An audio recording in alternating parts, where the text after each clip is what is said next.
Bah, tata, bah, maman, bandeko, chers compatriotes.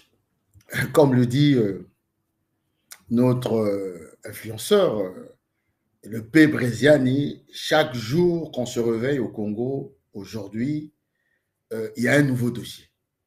Malheureusement, le Congo est à la croisée des chemins. Malheureusement, le Congo traverse une crise multidimensionnelle et multisectorielle sans précédent. Le nouveau dossier qui aujourd'hui est en train d'allumer quasiment la toile. Ce nouveau dossier qui crée l'indignation, la colère, les frustrations, l'incompréhension des Congolais, de toutes les forces vives, c'est cette fameuse invitation, audience, réception de M. Colide Makosso à l'endroit de nos frères sujets ouest-africains commerçants au Congo-Brazzaville. Donc, vous avez vu dans différentes plateformes la réception accordée par le Premier ministre Colline Makosso en compagnie du ministre Silou et du ministre Golondele de la jeunesse, Silou du commerce. Et ils ont reçu une délégation des commerçants ouest-africains. Bon. Si on était dans des conditions normales de température et de pression, comme diraient les chimistes, ce serait normal. Or qu'aujourd'hui, notre pays traverse une crise, comme je disais tout à l'heure, multidimensionnelle et multisectorielle. Et lors de cette réception, nous avons suivi avec indignation, amertume, ahurie, cette espèce de SOS lancé à cette catégorie des commerçants ouest-africains, SOS de M. Colline Makosso, qui demandait quasiment l'aide de ces commerçants pour recruter les jeunes Congolais, parce que ce régime est pris d'une certaine panique, ce régime qui navigue à vue, face à cette réalité cruciale d'une jeunesse sans perspective, d'une jeunesse qui revendique son droit à la vie, à la dignité. M. Colline Makosso leur propose d'être recrutés par des commerçants ouest-africains. Parlons-y, parlons-en. C'est quoi aujourd'hui l'économie congolaise? Nous l'avons dit. Depuis plus de 27 ans, sinon plus 40 ans, du régime de Denis Sassou Nguesso, le régime du Congo-Brazzaville a fait de l'économie congolaise une économie de rente, l'économie de cueillette. La rente pétrolière, la rente minière, je l'ai dit ailleurs, sur un autre média dernièrement sur Jana TV. Et j'ai dit aussi que, nous avons dit aussi que, tous les observateurs le disent, que la crise actuelle que vit le Congo-Brazzaville n'est pas une crise conjoncturelle. Ce n'est pas parce que le pétrole a baissé ou autre, comme on veut nous faire croire. Ce n'est pas la Covid depuis les années 2019, comme on veut nous faire croire. Ce n'est pas une crise mondiale qui serait aujourd'hui à l'origine de ce que nous vivons aujourd'hui. Non. La crise congolaise est structurelle. Elle tire ses sources depuis les années 2010, 2013, 2014. Lorsque le Congo, malgré la rente pétrolière, s'est endetté jusqu'au cou. Lorsque le Congo, malgré la rente pétrolière, minière, forestière et autres, différentes rentes, au lieu de diversifier l'économie, le Congo n'a jamais diversifié son économie. Cette économie est restée hémiplégique. On se retrouve dans une réalité aujourd'hui où tous les secteurs sont en berne, sinon dans le chaos. Le secteur de l'éducation, le secteur de la santé, le secteur de l'eau, de l'électricité, les institutions qui ne sont plus payées, les universités, les boursiers, les sociétés qui reçoivent des subventions de l'État.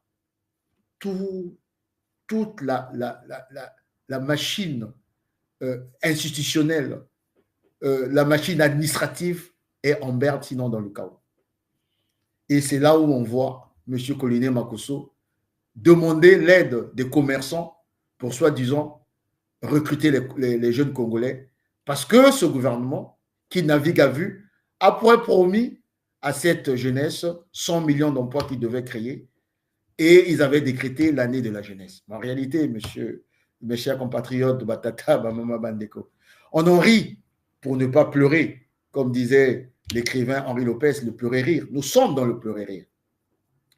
Voilà une économie, des dirigeants qui ont oublié que l'économie, c'est le secteur primaire, le secteur secondaire et le secteur tertiaire. Parlons-en du secteur primaire. On va vous faire la démonstration que dans le secteur primaire, c'est-à-dire les activités minières, les activités, par exemple, de la pisciculture, la pêche, en termes d'exploitation des ressources naturelles, tout est aux mains de l'étranger. On a concédé. La concession, donc des pertes de souveraineté, on a donné à les mains de l'étranger. Venons-en au secteur secondaire. Les BTP, bâtiments travaux publics, cédés aux étrangers. Les travaux publics sont soit aux Chinois, soit aux Turcs, soit aux Libanais, soit les opérateurs des sujets ouest-africains qui vont prendre des marchés au trésor public. L'agroalimentaire, vous savez, mes chers compatriotes, que ce sont les Libanais, par exemple, qui ont pris le contrôle de tout ce qui est, comment on appelle, les boissons naturelles et autres. Ce sont aussi ces sujets ouest-africains ou libanais ou autres qui ont pris le contrôle de tout ce qui est importation des produits surgelés, qui ont pris le contrôle de tout ce qui est riz, pâtes et autres. On y reviendra sur M. Diangadou tout à l'heure.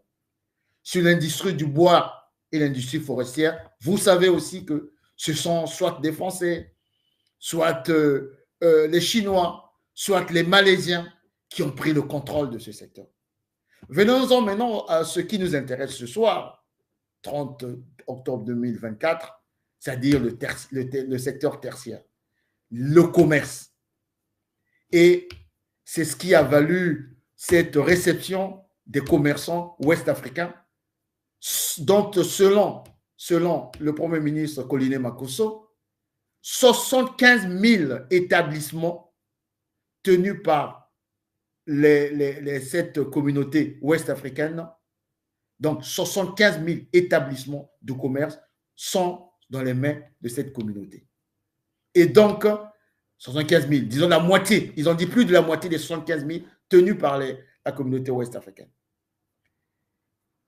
Et en cela, ça pose un problème de la fuite des capitaux, parce que non seulement les produits qui sont vendus dans ces commerces sont importés, et souvent ces produits en termes de qualité et de fiabilité tombent souvent sur le coup de la loi, parce que soit c'est des produits périmés ou soit des produits de seconde classe qu'on va prendre en Chine, en Turquie, je ne sais où, au Pakistan et autres.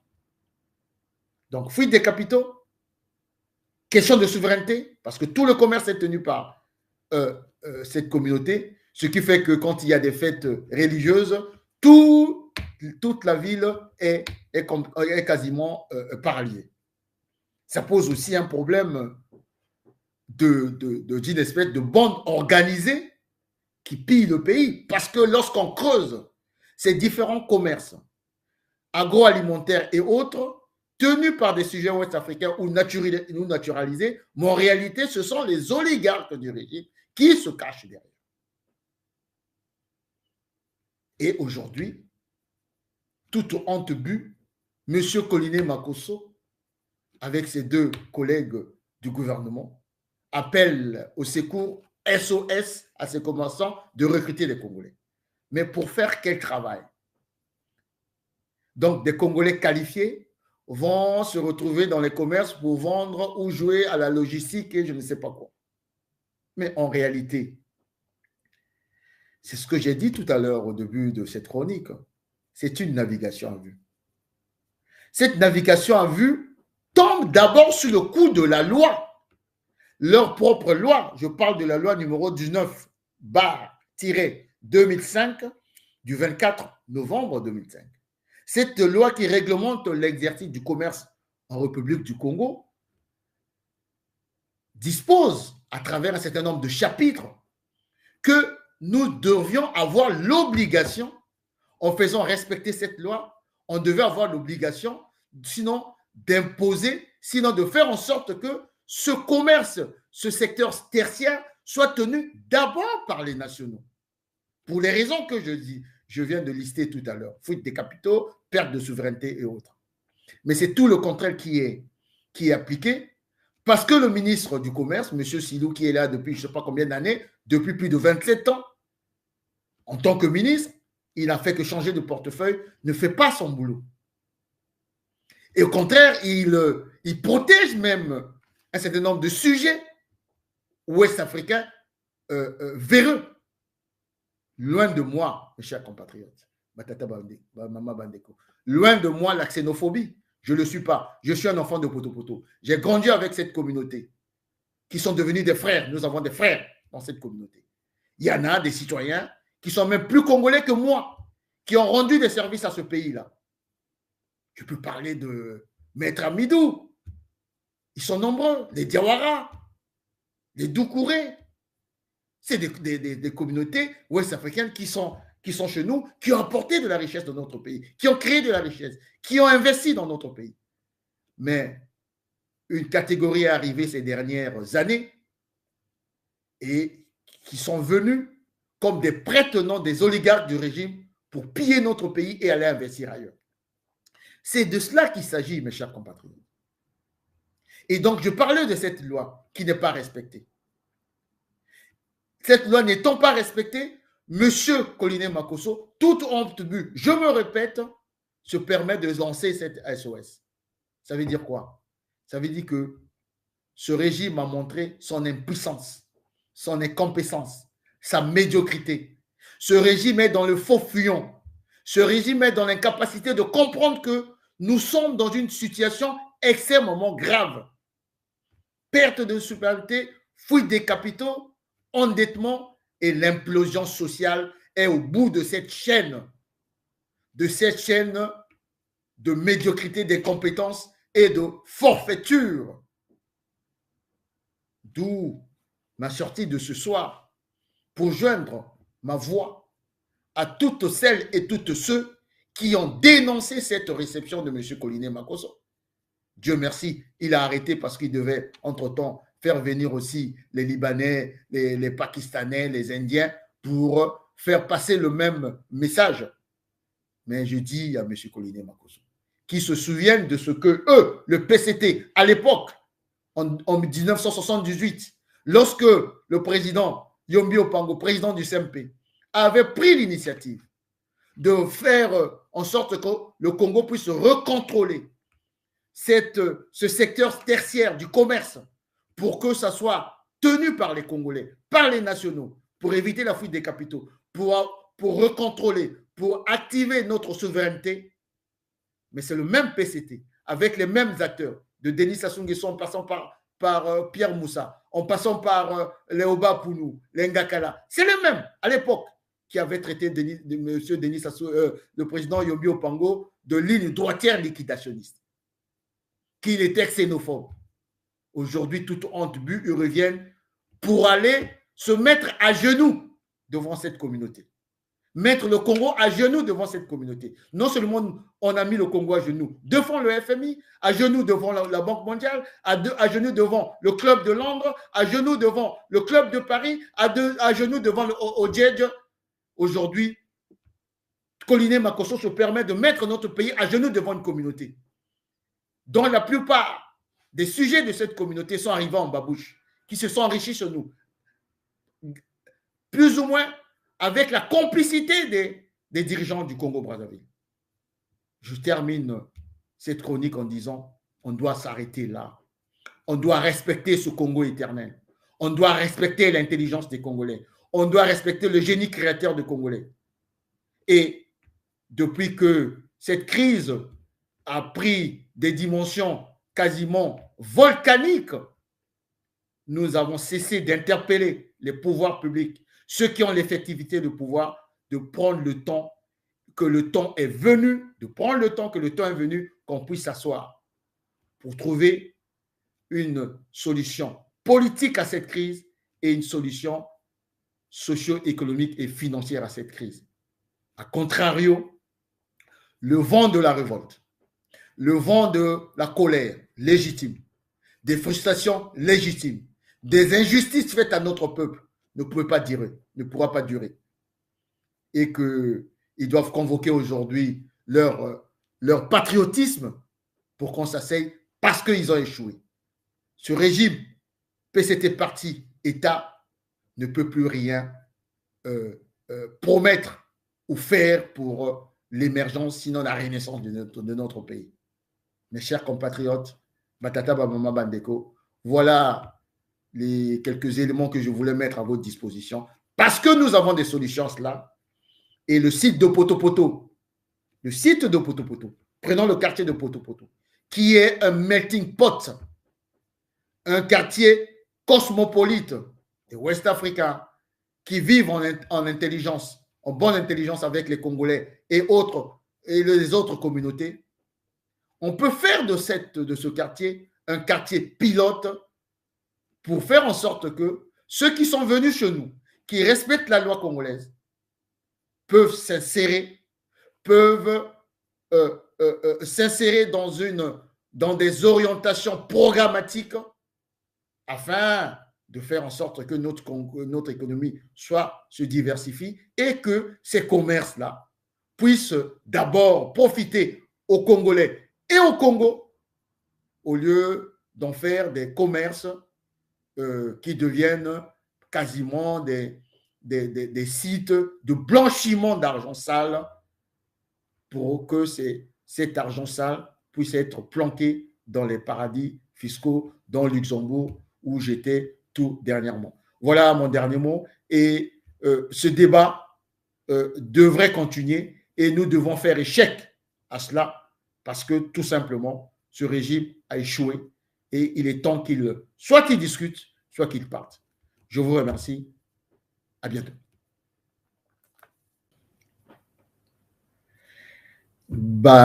Tata Mama Bandeko, chers compatriotes, comme le dit notre influenceur, le P. Breziani, chaque jour qu'on se réveille au Congo, aujourd'hui, il y a un nouveau dossier. Malheureusement, le Congo est à la croisée des chemins. Malheureusement, le Congo traverse une crise multidimensionnelle et multisectorielle sans précédent.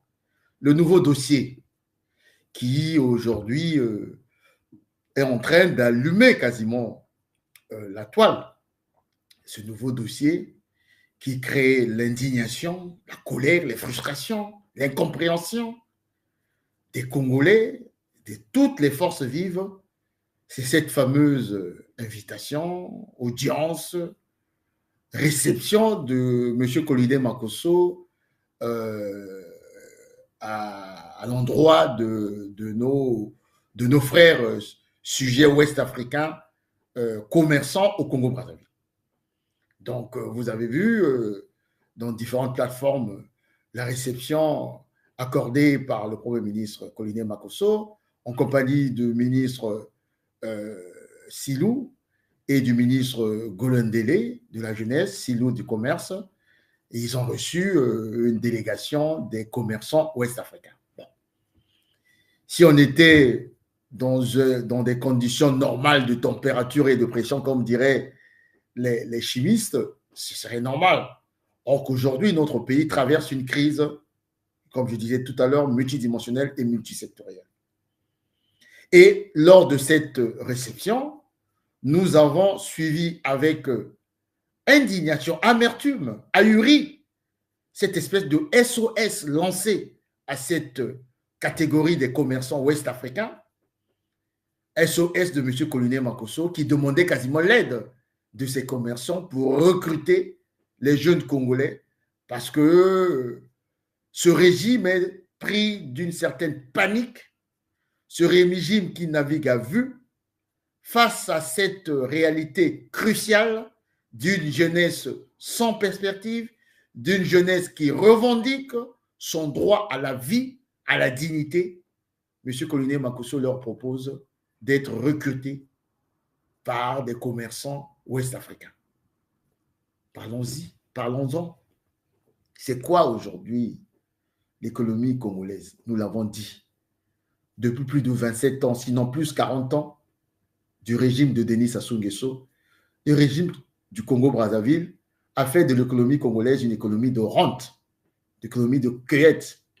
La rente pétrolière, la rente minière, je l'ai dit ailleurs, sur un autre média dernièrement sur Giana TV.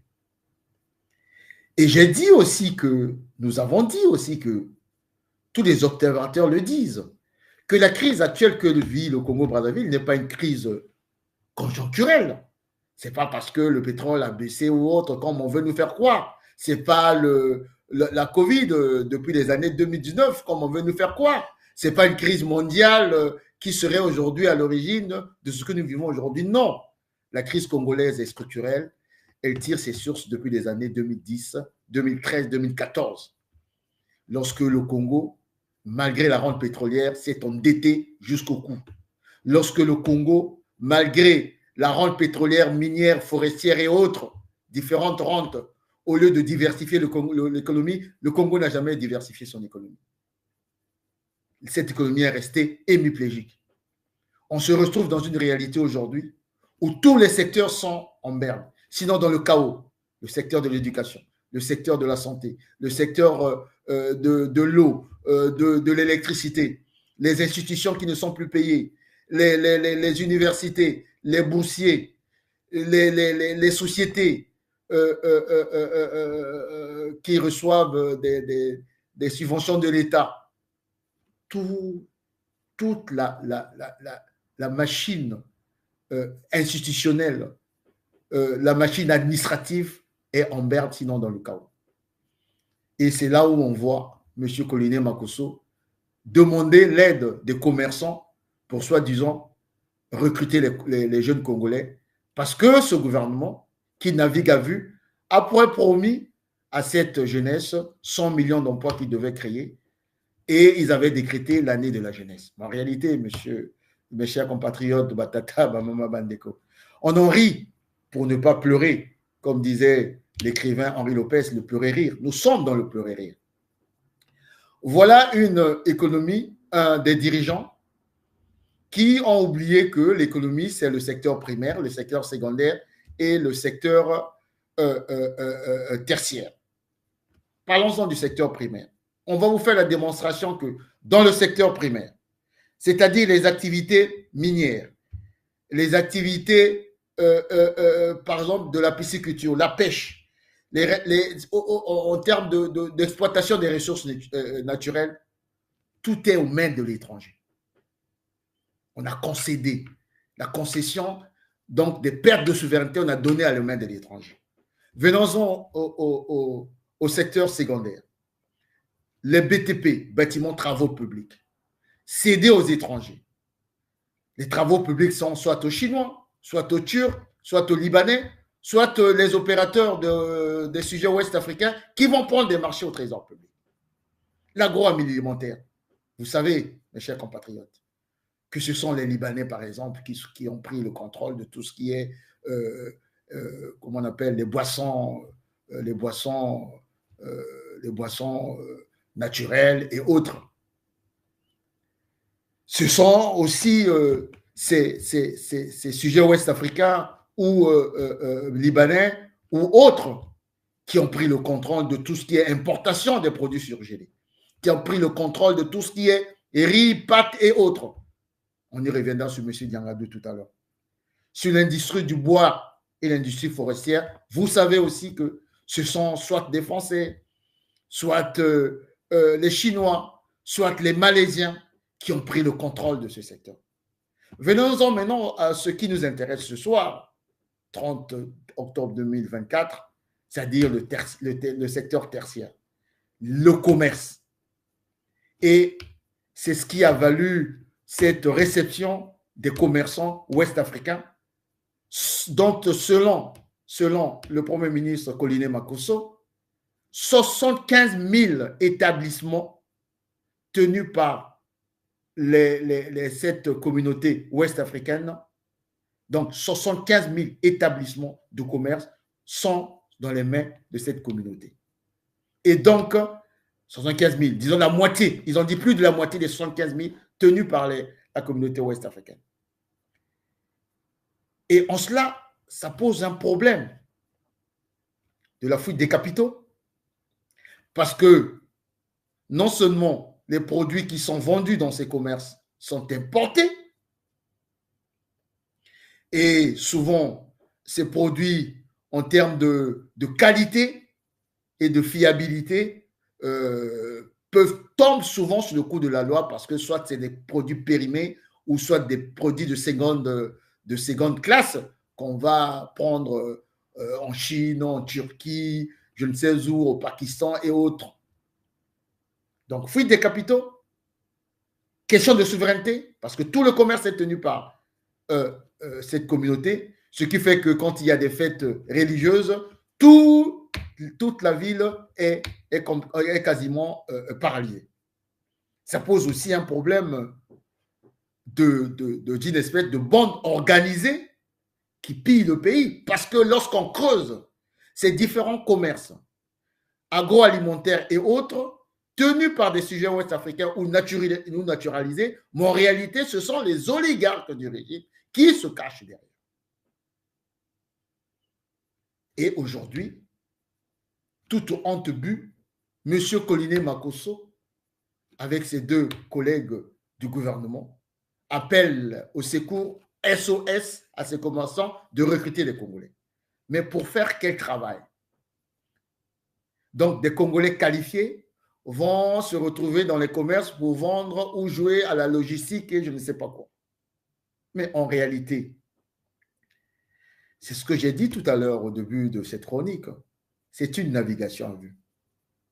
Cette navigation à vue tombe d'abord sous le coup de la loi. Leur propre loi, je parle de la loi numéro 19/2005 du 24 novembre 2005. Cette loi qui réglemente l'exercice du commerce en République du Congo dispose, à travers un certain nombre de chapitres, que nous devions avoir l'obligation, en faisant respecter cette loi, on devait avoir l'obligation, sinon d'imposer, sinon de faire en sorte que ce commerce, ce secteur tertiaire, soit tenu d'abord par les nationaux. Pour les raisons que je viens de lister tout à l'heure. Fuite des capitaux, perte de souveraineté et autres. Mais c'est tout le contraire qui est appliqué, parce que le ministre du Commerce, M. Silou, qui est là depuis je ne sais pas combien d'années, depuis plus de 27 ans, en tant que ministre, il n'a fait que changer de portefeuille, ne fait pas son boulot. Et au contraire, il protège même un certain nombre de sujets ouest-africains véreux. Loin de moi, mes chers compatriotes, loin de moi la xénophobie. Je ne le suis pas. Je suis un enfant de Poto-Poto. J'ai grandi avec cette communauté qui sont devenus des frères. Nous avons des frères dans cette communauté. Il y en a des citoyens qui sont même plus congolais que moi, qui ont rendu des services à ce pays-là. Je peux parler de Maître Amidou. Ils sont nombreux. Les Diawara, les Doucouré. C'est des communautés ouest-africaines qui sont chez nous, qui ont apporté de la richesse dans notre pays, qui ont créé de la richesse, qui ont investi dans notre pays. Mais une catégorie est arrivée ces dernières années et qui sont venus comme des prête-noms des oligarques du régime pour piller notre pays et aller investir ailleurs. C'est de cela qu'il s'agit, mes chers compatriotes. Et donc, je parlais de cette loi qui n'est pas respectée. Cette loi n'étant pas respectée, M. Collinet Makosso, toute honte bue, je me répète, se permet de lancer cette SOS. Ça veut dire quoi? Ça veut dire que ce régime a montré son impuissance, son incompétence, sa médiocrité. Ce régime est dans le faux fuyant. Ce régime est dans l'incapacité de comprendre que nous sommes dans une situation extrêmement grave. Perte de souveraineté, fuite des capitaux, endettement et l'implosion sociale est au bout de cette chaîne de médiocrité, d'incompétence et de forfaiture. D'où ma sortie de ce soir pour joindre ma voix à toutes celles et toutes ceux qui ont dénoncé cette réception de M. Collinet Makosso. Dieu merci, il a arrêté parce qu'il devait, entre-temps, faire venir aussi les Libanais, les Pakistanais, les Indiens pour faire passer le même message. Mais je dis à M. Collinet Makosso, qui se souviennent de ce que eux, le PCT, à l'époque, en 1978, lorsque le président Yombi Opango, président du CMP, avait pris l'initiative de faire en sorte que le Congo puisse recontrôler ce secteur tertiaire du commerce pour que ça soit tenu par les Congolais, par les nationaux, pour éviter la fuite des capitaux, pour recontrôler, pour activer notre souveraineté.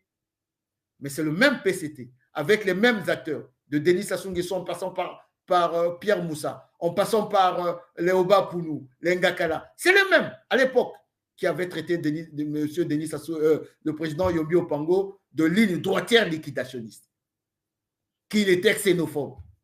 Aujourd'hui, toute honte but, ils reviennent pour aller se mettre à genoux devant cette communauté. Mettre le Congo à genoux devant cette communauté. Non seulement on a mis le Congo à genoux devant le FMI, à genoux devant la Banque mondiale, à genoux devant le Club de Londres, à genoux devant le Club de Paris, à genoux devant le ODJ. Aujourd'hui, Collinet Makosso se permet de mettre notre pays à genoux devant une communauté dont la plupart des sujets de cette communauté sont arrivés en babouche, qui se sont enrichis sur nous. Plus ou moins avec la complicité des dirigeants du Congo-Brazzaville. Je termine cette chronique en disant, on doit s'arrêter là. On doit respecter ce Congo éternel. On doit respecter l'intelligence des Congolais. On doit respecter le génie créateur des Congolais. Et depuis que cette crise a pris des dimensions quasiment volcaniques, nous avons cessé d'interpeller les pouvoirs publics, ceux qui ont l'effectivité de pouvoir, de prendre le temps, que le temps est venu, qu'on puisse s'asseoir pour trouver une solution politique à cette crise et une solution socio-économique et financière à cette crise. A contrario, le vent de la révolte, le vent de la colère légitime, des frustrations légitimes, des injustices faites à notre peuple ne pourra pas durer. Et qu'ils doivent convoquer aujourd'hui leur patriotisme pour qu'on s'asseye parce qu'ils ont échoué. Ce régime, PCT parti, État, ne peut plus rien promettre ou faire pour l'émergence, sinon la renaissance de notre pays. Mes chers compatriotes, Batata Bamama Bandeko, voilà les quelques éléments que je voulais mettre à votre disposition parce que nous avons des solutions là. Et le site de Potopoto, prenons le quartier de Potopoto, qui est un melting pot, un quartier cosmopolite des West Africains qui vivent en intelligence, en bonne intelligence avec les Congolais et les autres communautés. On peut faire de ce quartier un quartier pilote pour faire en sorte que ceux qui sont venus chez nous, qui respectent la loi congolaise, peuvent s'insérer, s'insérer dans des orientations programmatiques afin de faire en sorte que notre économie se diversifie et que ces commerces-là puissent d'abord profiter aux Congolais et au Congo au lieu d'en faire des commerces qui deviennent quasiment des sites de blanchiment d'argent sale pour que cet argent sale puisse être planqué dans les paradis fiscaux, dans Luxembourg, où j'étais tout dernièrement. Voilà mon dernier mot. Et ce débat devrait continuer et nous devons faire échec à cela parce que tout simplement, ce régime a échoué et il est temps qu'il soit qu'il discute, soit qu'il parte.